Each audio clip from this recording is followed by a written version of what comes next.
What's up, guys? My name is Abraham, and in today's video we're going to be talking a little bit about spark plugs, what they are, how they work, and also I'm going to be showing you guys how to install spark plugs. We're going to be doing it on my 1982 Suzuki GS650 that I'm building. So first things first, big question, what is a spark plug? Get a closer look there, and I'll show you guys all the different components, how they work, and what it does. All right, so let's go over a couple of the parts of the spark plug. First one is going to be the terminal, which is this piece right here.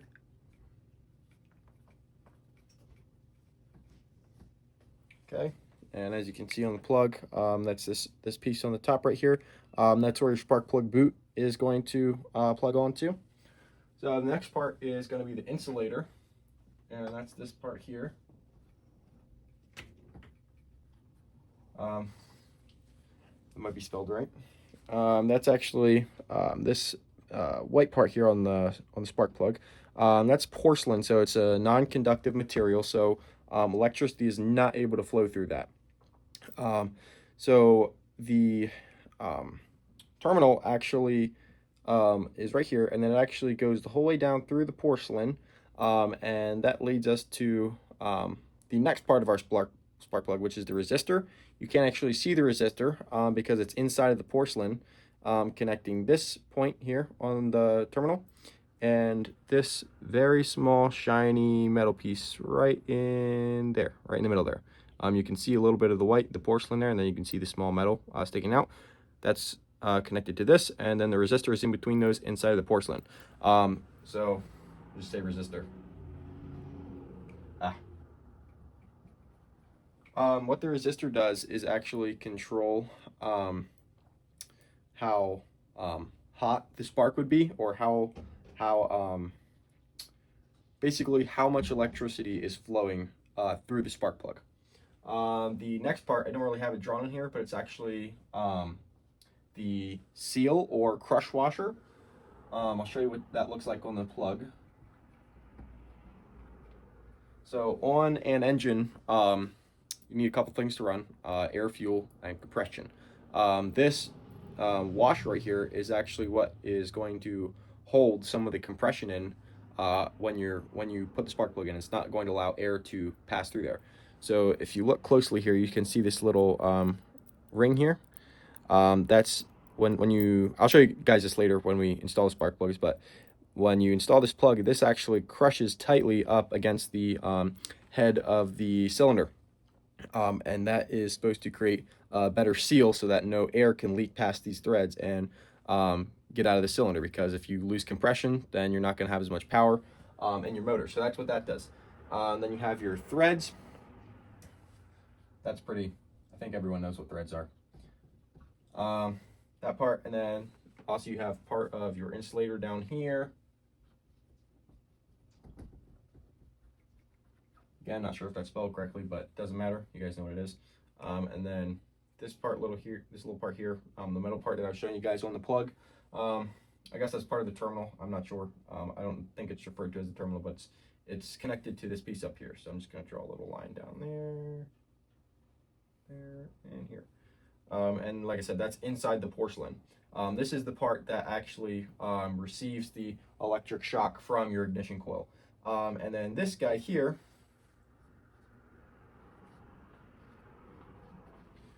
I'll move aside so you guys can see that. That's actually the ground. So when you thread this into the head of your cylinder, this is making contact with that, and it is grounding out. Okay, so in an ignition system, there are a couple key components. I'm going to be focusing mainly on like a small engine or motorcycle standpoint. When you get into more automotive or even some of the newer motorcycles today, where you have an ECU or computer controlling the ignition, you still have some of these components, but it's a lot more complex and there's a lot more to it. So I'm just going to give you guys the basic or simple version. So one of the key components is going to be an ignition coil. For example, on a small like lawn tractor or mower, it's going to look something like this. Let me see if I can draw this here. I'm not an artist by any means, so let's see here. Hopefully you guys can see this okay. Okay. Da-da-da.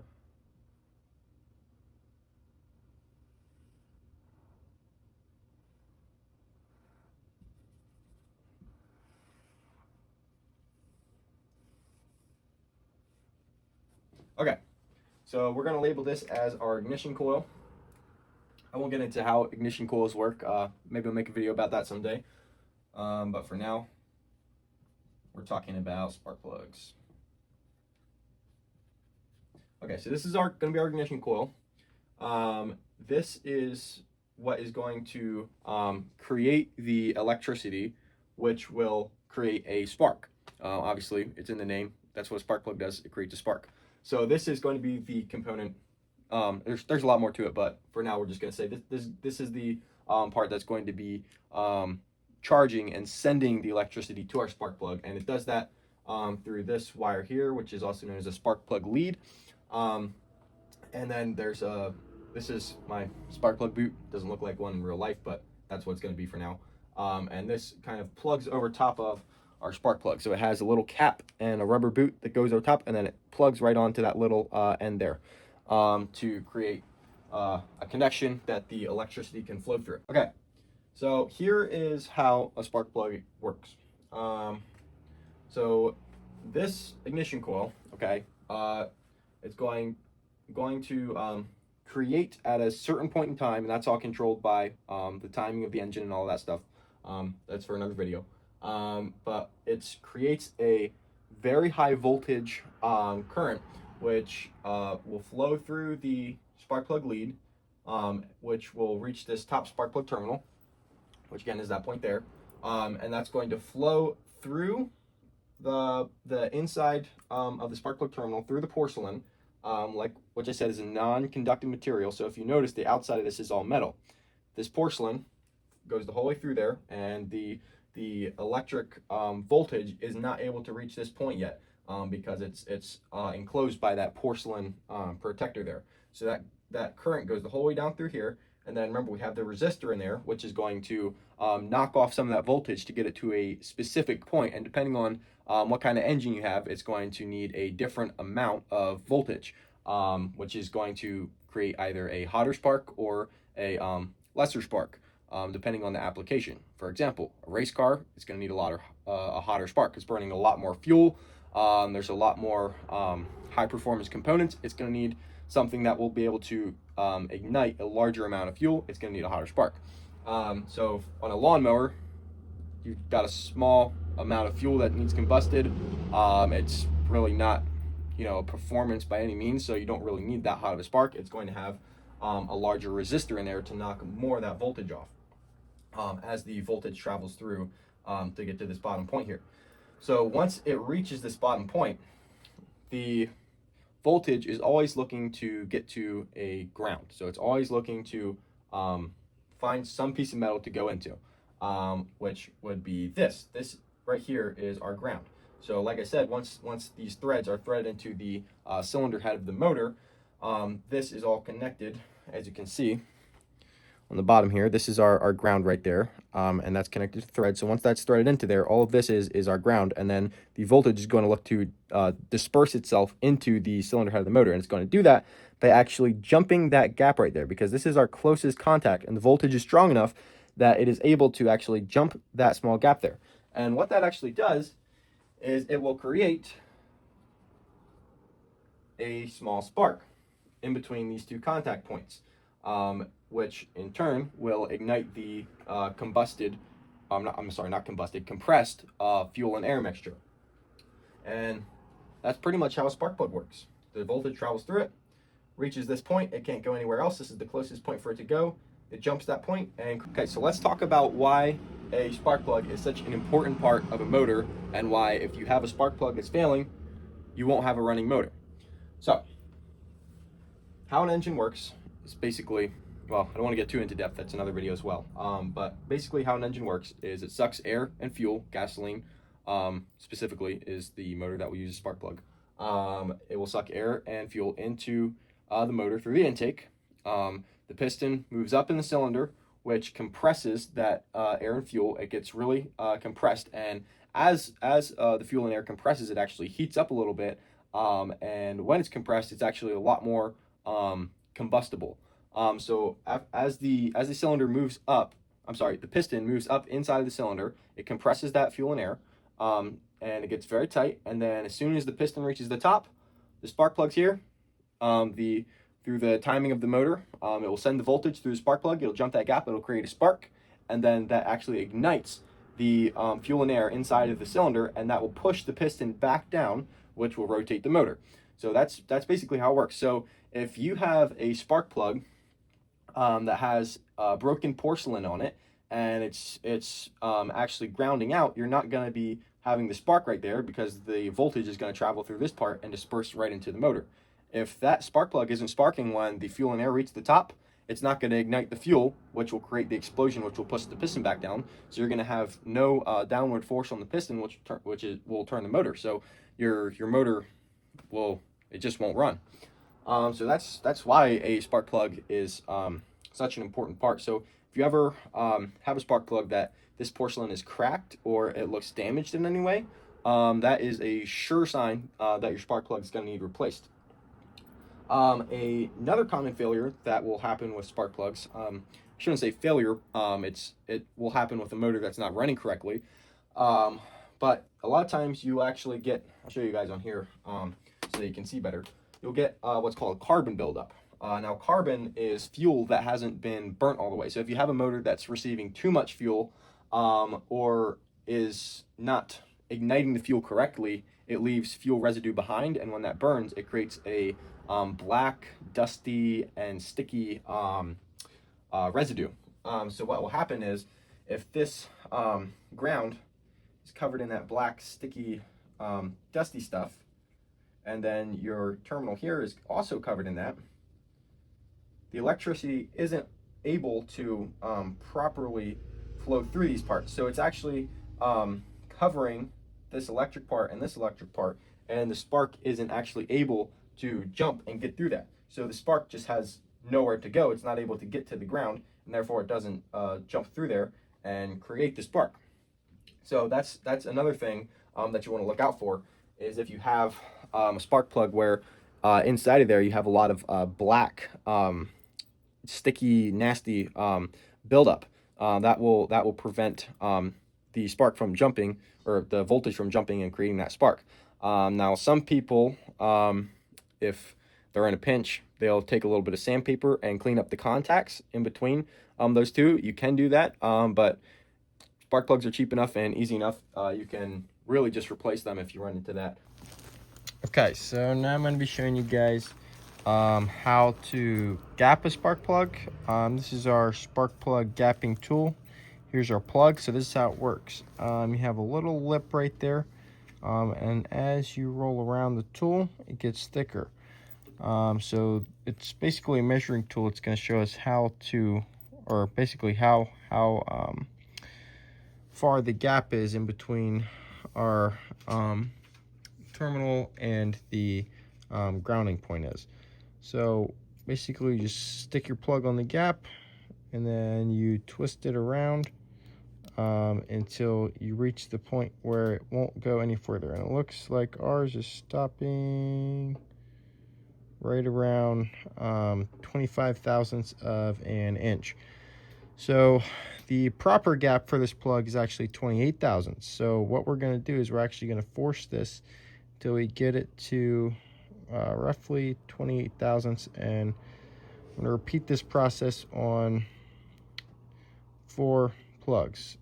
So as you can see, I kind of bent it out a little bit, and now we're resting right around 28 thousandths of an inch.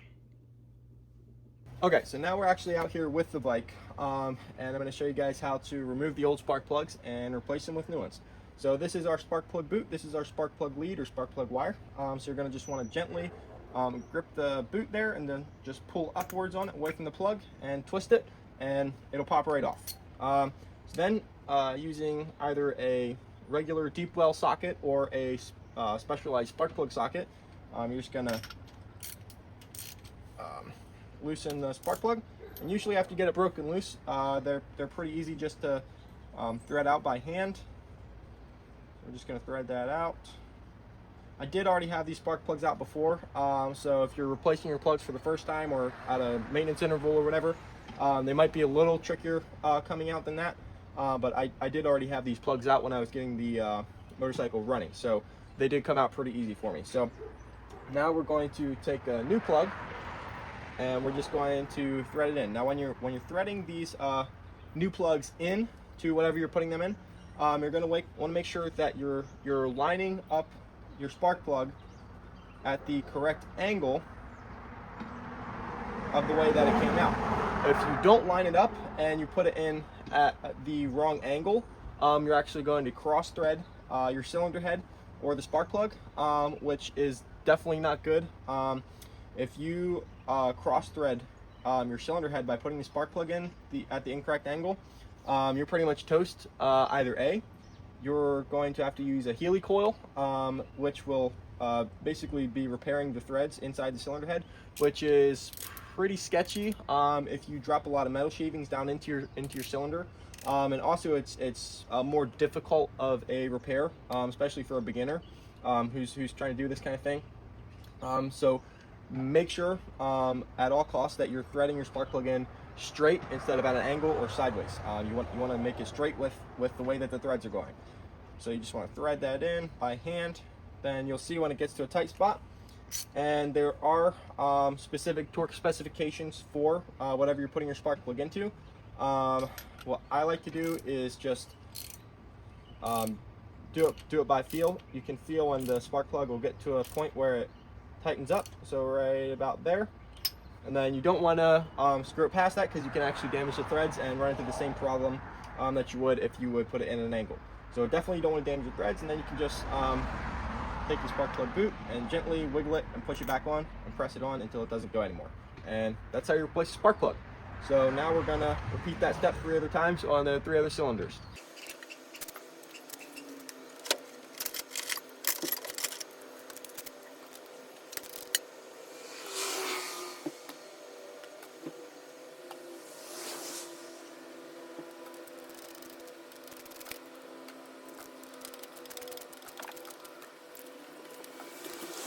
One important thing to take note of when you are replacing your spark plugs, if you're doing it on any piece of equipment or fun toy that uses or that has multiple cylinders, is make sure that you're putting the correct spark plug lead or spark plug boot back on the same cylinder that it came off of, because if you were to swap them around, then it will actually send the ignition to the cylinder at the wrong point in time, which could cause engine damage, but definitely will cause a no running condition where either it won't start or it's running very poorly.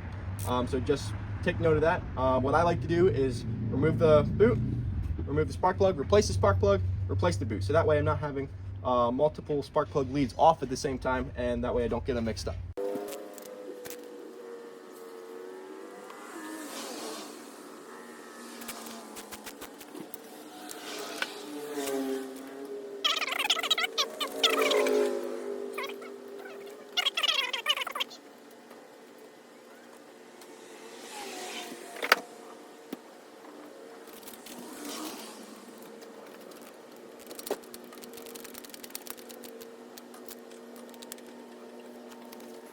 Thank you for watching today's video. I hope you enjoyed it. Hope you learned something today. If you want to donate to my Suzuki 1982 Suzuki GS650 build, you can do that. I'm gonna have a couple links down below for Cash App, Venmo, and my GoFundMe page, so you can donate. The big thing that I want to buy right now is the carburetors for this thing. Really, that's the only thing that's keeping it from firing up. Today we did the spark plugs on it, which is just pretty much typical maintenance features so far. I have $20 donated to this build, so only $810 more to go before we can buy the carburetors. So please, if you enjoyed this and you want to see this thing come back to life, you can donate. And yeah, just hope you enjoyed today's video.